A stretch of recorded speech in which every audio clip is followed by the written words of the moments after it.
Over the past few decades, different community groups have pushed to get Lincoln Beach revitalized and reopened. And now a New Orleans artist affected by the pandemic has joined the effort and gone above and beyond.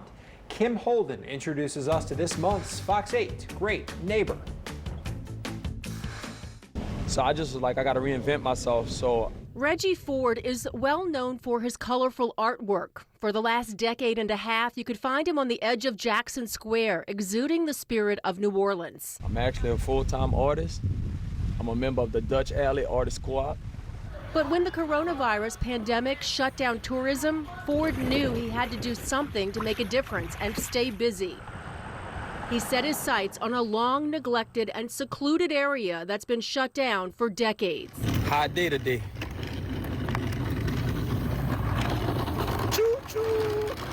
He began documenting his journey to clean up Lincoln Beach. Hear all this bad stuff that's happening in New Orleans East, and I always heard about this beach out here.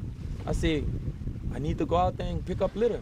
What started as a plan for a quick pickup So I'm just cleaning up the little entranceway.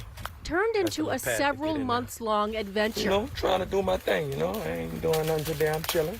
The old summertime playground, created during the days of segregation, sits on 17 acres in the Little Woods area. And after 37 years of neglect, to say it was a mess would be an understatement. Ford's work didn't stop with filling up hundreds of bags with trash. All this was trees. I went to every bark, every tree, and trimmed it so you could see the lake. And it also had boulders stacked everywhere. And I was wondering why they had stacked boulders everywhere, all on the beach. People were sitting on them. So I picked up all the boulders and threw them aside. And I made benches from recycled pallets. That was the fun part. Now you can drive through all this. The tunnel leading to the old amusement park and beach was filled with muddy debris and water. Gotta do it, pump the tunnel now. Ford rented a pump and other heavy equipment and got to work. I cleared the tunnel of water and cleared the tunnel of debris. And I knew it was gonna flood again, but I wanted it easier for the city to come in and pump it so they could come in with their big trucks and take out all the trash. On the other side of the tunnel, unparalleled beauty inside city limits, what he calls a hidden gem. And that's amazing. I could see the shells and everything underneath the water. Two big stretches of sand along Lake Pontchartrain, starting to look good again. A lot of people, when they first see this, they say this don't feel like it's in America. They say this look different than any beach I've seen in your country if they're not from here. And the people that's from here, some of them are almost brought to tears by how beautiful and peaceful this is.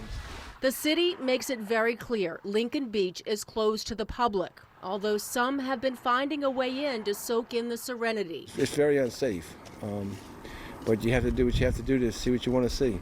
This man and his wife say they'll take their chances with hopes the city sees the value of the property. It would be nice for the community, it would build up the community to open this back up where people would have a place to go.